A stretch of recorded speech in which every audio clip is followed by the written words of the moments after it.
अस्सलामुअलैकुम वरहमतुल्लाहि वबरकातुहू। आज का हमारा मौजू आखरत के 5 सवाल।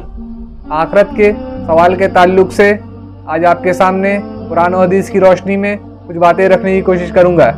जैसा कि मेरे भाई हम जानते हैं, दुनियावी ज़िंदगी ख़त्म होने के बाद एक इंसान से जो सवाल का सिलसिला होगा वो 8 सवाल होंगे अल्लाह ताला की तरफ से, जिसमें से कब्र के 3 सवाल और आखरत के 5 सवाल है।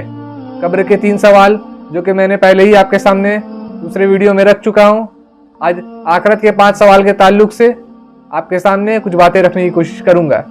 एक हदीस में आता है, तिरमिज़ी की हदीस है, हदीस नंबर 2417।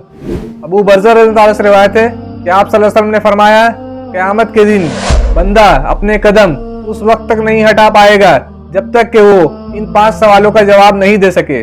रावी फरमाते, या रसूलल्लाह वो 5 सवाल क्या है?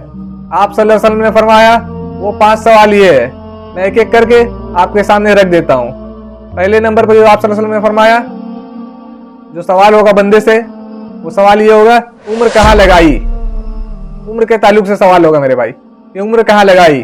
दूसरे नंबर पर जो सवाल होगा जवानी के ताल्लुक से होगा, जवानी कहाँ लगाई। बल्कि उम्र में ही जवानी भी शुमार है, लेकिन अल्लाह ताला जवानी के ताल्लुक से खास सवाल करेंगे, क्योंकि अल्लाह ताला को जवानी की बात बहुत पसंद है। और जैसा कि हम जानते हैं, लोग जवानी में ही इधर उधर मशगूल हो जाते हैं, और कोई अल्हम्दुलिल्लाह अल्लाह की बात में रहते हैं, तो जवानी के ताल्लुक से अल्लाह ताला खास करके सवाल करेंगे। तीसरे नंबर पर जो सवाल है वो है, इल्म कितना हासिल किया और कितने पर अमल किया। इल्म के ताल्लुक से सवाल होगी, इल्म कितना हासिल किया और कितने पे अमल किया। आज ज़माने हाल क्या है मेरे भाई, हम लोग दीन के इल्म के ताल्लुक से बहुत गाफिल हैं। दीन का इल्म हमें नहीं है। बहुत कम ऐसे लोग हैं जो ये बता पाएंगे कि जनाजे की नमाज का तरीका क्या है। तो इससे हमें समझ में आता है कि हमारे कौम में दीन की कितनी कमी है, दीन के इल्म की कितनी कमी है। तो हमें चाहिए कि दीन के इल्म को हासिल करें, ये भी हमारे लिए बहुत ज़रूरी है। हमें इस पर ज़्यादा से ज़्यादा गौर करनी चाहिए। आखिरत में इस ताल्लुक से सवाल होगी। चौथे नंबर पर आप सल्लल्लाहु अलैहि वसल्लम ने फरमाया, माल कहाँ से कमाया। माल के ताल्लुक से सवाल होगी मेरे भाई कि माल कहाँ से कमाया। आज हालात क्या है, आज हम पैसे कमाने में इस तरह से मुब्तला है कि हम ये नहीं देखते हैं कि क्या हलाल है क्या हराम है। इस ताल्लुक से हमें फिक्र नहीं होती है और हम पैसा कमाने में लग जाते हैं। इस ताल्लुक से सवाल होगी, इस पर हमें गौर करना चाहिए कि अगर आप कहीं काम कर रहे हैं, कहीं अपना पैसा लगाए हैं, कहीं इन्वेस्ट भी किए हैं, अगर शेयर ट्रेडिंग का ज़माना है, हलाल है या हराम है, या कहाँ आप इन्वेस्ट कर रहे हैं, ये सब हमें गौर करने की ज़रूरत है। मैं इस पर बहुत ज़्यादा नहीं जाऊँगा कि शेयर ट्रेडिंग क्या है नहीं है, लेकिन इस पर हमें गौर करने की ज़रूरत है। खुद जब आप इसमें पैसा लगाते हैं तो आपको चाहिए कि आप इसकी तहकीक करें, उसके बाद ही इस तरह का कोई अमल करें। और आखिरी सवाल जिसके ताल्लुक से आप सल्लल्लाहु अलैहि वसल्लम ने फरमाया, माल कहाँ खर्च किया। माल कहाँ से कमाया और कहाँ खर्च किया। देखिए मेरे भाई, ये दोनों बहुत अहम चीज़ें हैं। आप कहाँ से माल को कमा रहे हैं, हलाल तरीके से कमा रहे हैं या हराम तरीके से कमा रहे हैं, इस ताल्लुक से भी सवाल होगी।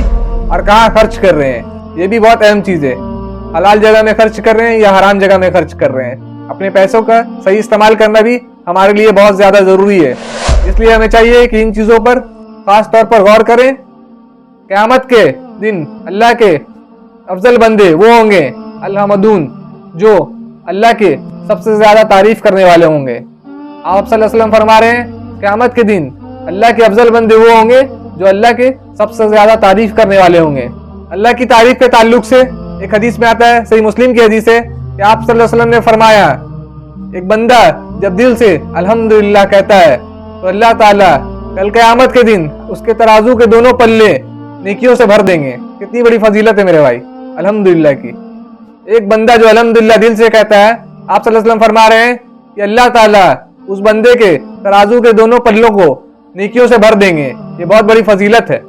क़यामत के दिन जब मीज़ान कायम होगा, इसी ताल्लुक से कुरान करीम की एक मकाम पर अल्लाह ताला फरमाते हैं, सूरह कारिया में सूरह नंबर 101, अल्लाह ताला फरमाते हैं, फअम्मा मन सक़ुलत मवाज़ीनुहु फ़हुव फ़ी इश्तिर राज़िया व अम्मा मन ख़फ़्फ़त मवाज़ीनुहु फ़उम्मुहु हाविया वमा अदराका मा हिया नारुन हामिया। इसका माने मैं आपके सामने रख देता हूँ। अल्लाह ताला फरमा रहे हैं, वज़्न अमाल के बाद जिस शख्स का पल्ला ईमान का भारी होगा, खातिर खा वो आराम में होगा, यानी वो नाजी होगा। जिस शख्स का पल्ला ईमान का हल्का होगा, यानी वो काफिर होगा, तो उसका ठिकाना हाविया होगा। वो हाविया क्या चीज है? वो हाविया ऐसी चीज है जो एक दहकती हुई आग है, जिसमें जो कुछ पड़ेगी वो उसको तोड़ फोड़ देगी। तो अल्लाह ताला की तरफ से बहुत सख्त आयत है मेरे भाई। हमें चाहिए इन आयतों पर गौर करें और ज्यादा से ज्यादा नेक अमल करने की कोशिश करें। क़यामत के ताल्लुक से जो 5 सवाल थी मैंने आज आपके सामने रखी। हमें चाहिए इन 5 सवालों पर खास गौर करें और कोई भी ऐसा नेक काम ये समझ कर नहीं छोड़ें ये तो छोटी सी नेकी है। क्या पता वो नेकी हमारे तराजू में कल वही भारी हो जाए और हमारा पल्ला जन्नत की तरफ हो। और कोई बुरा काम इसे ये समझ कर ना करे कि ये तो छोटा बुरा काम है। क्या पता वो छोटा बुरा काम कल हमारे तराजू में भारी पड़ जाए और हमें जहन्नम की ओर ढकेल दे। तो हमें चाहिए कि नेक अमल करें ज्यादा से ज्यादा और आप सल्लल्लाहु अलैहि वसल्लम की सुन्नतों पर अपनी जिंदगी गुजारें। अल्लाह तबारक व तआला से दुआ है कि अल्लाह तबारक व तआला हमें और आपको कहने सुनने से ज्यादा अमल करने की तौफीक अता फरमाए। व आखिरु दाअवाना अल्हम्दुलिल्लाहि रब्बिल आलमीन।